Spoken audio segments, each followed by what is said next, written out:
All right, Coach, what was your takeaway from the space game against Houston? And we just talked to Philip Dunham on that note. Obviously, you had a big day as well with 3 interceptions and the pick 6.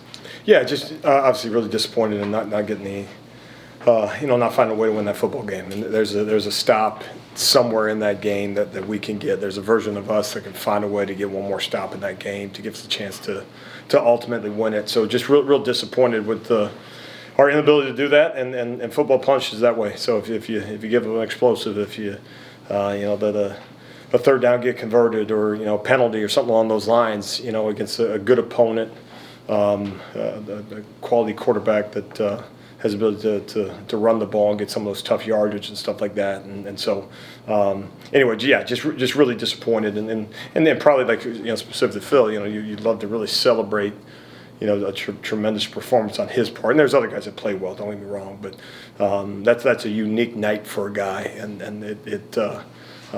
it's important to, like I said, to celebrate it in whatever way you can. I think they said Big 12 Defensive Player of the Week, which is obviously well deserved, and the dude made plays for us now. I mean, you can't minimize those. Aren't just tips or lucky. Like those are big time plays, and so give him an absolutely tremendous amount of credit for it. And obviously, we all feel better if it was in a winning effort. Alex, you guys got it. Scott talked a little bit about this yesterday. You come out banged and bruised out of that game. What does the status of the unit look like right now? I mean, you obviously got the next man up mentality, I guess, as you move forward this weekend with Texas Tech. Yeah, I mean, you look on the field at the end of the game, and you're seeing some bunch of guys that and maybe didn't have as big a role kind of going into the night. And so we'll figure out by the end of the week, kind of in terms of availability and all those things. But no, like you said, and I know it's coach speak, but you get a lineup with 11 somehow, some way, and they can't all play D line, they can't all play DB, and so you got to piece it together that way. And so making sure obviously we're smart too at this stage of the practice. At this stage of the season from a practice standpoint, to make sure we're getting the guys to the dance, but still getting the work that we need to get in. So we'll manage that as well. When we spoke with Coach Frost post game, he said he wasn't making excuses, but the defense was banged up and gassed. How do you manage that as a defensive coordinator when you're losing guys like Malachi Lawrence and Nigel Kelly on crucial drives in the fourth quarter? Yeah, and you don't have the. It's not available to you to kind of sulk about it or anything like that. It's just you try to as best you can, maybe in some ways manage the calls for the guys that are in there. Things that you otherwise might do, not necessarily holistically, but some things that those guys are capable of doing that you wouldn't put on the same plate as some of the other guys. And so that's something to bear in mind. It's not just the guys that go in the game for them, but all the pieces that are around them. And so. No, but I also commend the fight of the guys. I don't think what you certainly didn't see as you evaluated that the fight went down by any stretch of the imagination. I thought the physicality maybe went down a little bit. I was a little bit disappointed that way, and that's 49 runs and whatever it takes to get it done. Held to a field goal in the end, which was a positive, but had in that moment had to find a way to keep a 0 on the board. So, no, the battle was good. So I commend the guys that way. But, yeah, and maybe in some ways got to find a better call along that stretch too.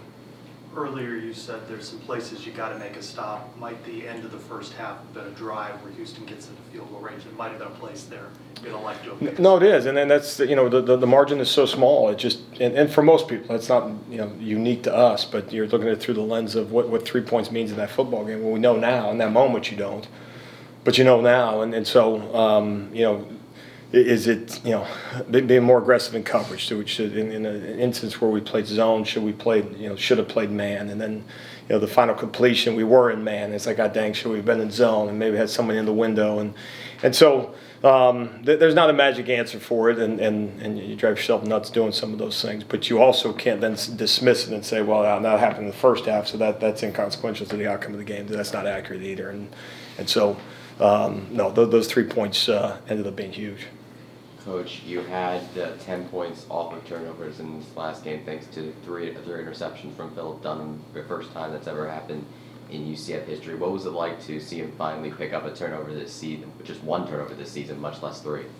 Yeah, in Phil's case, it was almost a daily for us in spring football, and sometimes you get nervous as a coach. It's probably like hitting home runs in batting practice, where you're like, save some for the game type of thing. But it just didn't come, through the first X number of weeks, and so I was excited for him because he has the ability to make those plays. We've seen it again. We've seen it not on Saturday nights until this past weekend, and I think also it's a visual for him is that confidence that comes from, and the only the best way to generate that confidence is do it in a game, and I think on the heels of that, we've got to finish the right way for a senior in those things, and so I think he's excited to take the field this week on the heels of that. After Braden Marshall went down early on, I felt like Houston attacked Jair Brown in particular. How do you feel like he settled into that game? And going into Texas Tech, if Braden's not available, will Jair be the first man up in the nickel? Yeah, Jair Brown's our second nickel right now, and yeah, that's a tall order, and teams do that. I mean, they're going to find out. They're going to see, okay, well, who's that individual, whether they have a study on them or not. They're going to attempt the best they can to attack you, and that could be a number of different positions, not just specific to the nickel spot. And so, no battle, throughout the course of the night, and gave up one, and obviously one he wants to have back. We certainly would love to have back. Again, margin being so small, it has a major impact that way. But no, a guy continues to work and practice for us, and he's the next guy up. Yesterday, Coach Frost mentioned you and said, I'm not sure what you said. You said something about you just reminding him that you got to go through the hard to get to the good, and you got some sort of message. I'm not sure what it was, but that really resonated with Coach Frost. Can you kind of elaborate maybe on what that messaging was going through this rebuild? Well, I think just number one, we're all in this thing together, and we're fighting, scratching, and clawing every single day in that building, on that practice field to get the outcomes and try to find a way to get a win for our head football coach, and so I think as much as anything else, it's just as you go through it, making sure that all of us realize that we're in this thing together, and we can't be anti-hard. We can't. We're all in when things are well, and then you fracture when things don't. And I think my biggest message would be the same message I give to you all is we got to play better defense. There's a version of us that's got to find a way to win a game, and so that. I want to scream that from the rooftop, and that's just what you have to do in this in a tough sport, man, for tough dudes, man, and then for tough guys. And then I use the phrase anti-hard. If you're an anti-hard guy, and just when the hard stuff comes, and you kind of cower to it, I just as much as anyone want him to know that the type of guys are on the staff. Moving forward, you guys look to the best into the Big 12. How big of a challenge to be starting with Texas Tech next week? Yeah, I mean, obviously, tremendous football team. The ranking was suggested. It's warranted and maybe not ranked high enough type of deal. They got tremendous personnel. They're coached extremely well. I think the minute you talk about personnel, you don't want to be dismissive from a coaching standpoint. They put just some real stress on you, both from a perimeter standpoint, from a blocking scheme standpoint. Offensive line is extremely well coached. A quarterback that just knows how to attack you. Running backs that are patient, but patient in a good way. From their perspective, patient in a bad way from our perspective. Otherwise, you kind of like when tailbacks might dance. No, these guys are waiting for that thing to pop and waiting for that thing to crease, and they have the ability to do it. And so can attack you in a number of different ways as you go through their season. Certain weeks it's maybe a little bit more through the air. Other weeks it's on the ground. And so no, we know what we're walking into, and that's an environment that will be tough sledding, and an opponent that can back it up with their play on the field. So. But also just a tremendous challenge, and so we're excited to go. Coach Grinch, at this point into the season, 3 more games left to go. Is the defense kind of what it is, like in terms of game planning and the way your philosophy going into a game? Are you still looking for ways to improve, especially as you go into the later seasons? Of course, improve, but still looking for ways to expand it. Yeah, you're always trying to look for, is there a role for an individual? Is there something from a call standpoint? Maybe it's not a holistic change, but is there something that you can, if you minor in it, is it something that maybe if you majored in, you'd have more success? Whereas, using kind of the easy answer, man versus zone or zone versus man. Can we lean in a certain direction? Can that help us? Same thing from a pressure standpoint. All right, is there a certain guy that's a better blitzer than someone else? Does that make more sense as opposed to just saying we're going to send that checker and move this checker and some of those things? So you're always analyzing that, and no, and I think too is you, like you said, you're always trying to get better. You just and maybe from a coaching standpoint more so than sometimes from a player standpoint. But man, we're on that grass every single day, and working extremely hard.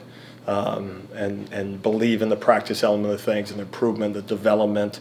We don't get these guys to develop maybe sometimes as long as we used to, but there's still that. You get 15 days in the spring. You picture that. We got 5 days every week to be out there with. Don't tell me we can't have a better version of us come Saturday. Otherwise, we should back off over the course of the Monday through Friday. And so no, certainly the work continues, but and you start analyzing those things that maybe we could be better at. We've asked Frost about trying to change the outcomes on the road. Obviously, you guys are 0-3 on the road this season. Do you guys change things in terms of habits or routine or preparation when things aren't going well? Like, what's maybe is this week going to look different than it did against Baylor in terms of the Monday through Friday?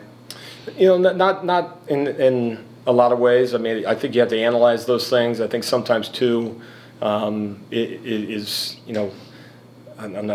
I didn't come up with this term, but this phrase, and I can't remember where I read it, but the lazy why, and the lazy why is, there's one reason. If you just had, if we didn't do Chick-fil-A on the plane, if we did something else, we'd go win the football game. Or if on Tuesday, if we had 5 more reps, and so or maybe we had 5 less reps, and then you can go into this as if there's one magic bullet that's going to get it done. We got to play better. We got to handle adversity better on the road. Some more obvious than others. We got to find a way to get takeaway on the road. We got to tackle better on the road. We got to do all those things that lend itself to winning the football game. And so no, yeah, I mean you look at certainly everything. I mean you can't ignore it and say well, and just pray for a different result. But in the same token, you got to believe in some of the things that you're doing, and then not be naive enough to think that it's one specific thing during the week that could change everything, but certainly still analyzing those. 2 more. Coach, I'm not sure if you got a chance to watch film with Texas Tech this week, but as far as what you've seen of them through this season up to now, what's something about this Red Raider offense that has stuck out to you? Like, okay, I gotta be prepared for that. Yeah, just the consistency. I think from a week in and week out basis, it's really difficult to find that week and say that this was the week that they weren't. Weren't able to run the football. This was the week they weren't able to pass the football. Sometimes obviously, an opponent held the ball for longer and stuff like that. Maybe have to, dictate something from a, total yardage standpoint. But in the end result being the end result, and same thing with a couple quarterbacks playing as a result of injury and still finding a way to ultimately have success more than not. And so then you're saying, okay, well, there's moving pieces here. It's not just one guy that you can circle, and so I just would mention that consistency and toughness, and as much as anything, just that ability to run the football versus multiple fronts and some good defenses. Back on Dunham, how have you seen him grow since he's been with you and take coaching? Yeah, I think it kind of speaks to the transfer element of things. Is how many position coaches have some of these guys had over the course of time? Are you the things you're asking them to do in spring, are those the things you're going to ask them again to do in fall camp? Are those the things I'm going to have to do during the season? Is this just something, a thought or an idea? Or is this, something that is, the very specific to how we play that position, a job description, a certain role defensively? And I think the thing that he's taken to is having to understand, okay, well, these are the things I'm going to be asked to as what we call the field side safety spot. And I think what you see just from a consistency standpoint from his, where he stands is just an understanding that when he comes in on Mondays, you go through the work week, okay, these are the things that are expected of me over the, in the run game, in the pass game, from a coverage element standpoint, as well as, when we need you in the run fit and that. And so I think, trust over time, I think is critical, and not because he was not trustworthy on our side of things, or vice versa, not trusting the things that we're saying. But it's those common shared experiences that you have over the course of time. They're coming in on a Sunday. Okay, maybe we didn't get. Didn't make a play, and okay, well, how's coach going to react to this? Is he going to change something on me, or is he going to blame me for something, or some of those things? And so that's kind of commonplace now. It's just the reality is until you get into the season, it's just there's a different relationship when you kind of been in the fire together. Not just in Phil's case, but all the guys. I think they have an understanding kind of where we stand and our expectations, and our willingness to stick through it together and be in the fire with them and be in the fight with them and all those things. I think Phil's just one of those guys that I like to think he can feel that from us. You coached a 3-interception guy or more in a game? Oh man, I think one time way back when at Wyoming, a guy by the name of Shamil Gary, I think it was he had 3. I think he had 3. Yeah, it's just coaching. It's just tremendous coaching on that day. In this case, it was That's all why I Phil. sent you up there. No, I know. I wish I could say it was commonplace, but a lot of times those things are tips and kind of very unique plays when you kind of see some of those, which again they don't happen very often. But again, unique to Phil's case. I mean, that's just a dude making a play, and there wasn't. I wouldn't attach luck to those things, which is really cool and give him credit for it.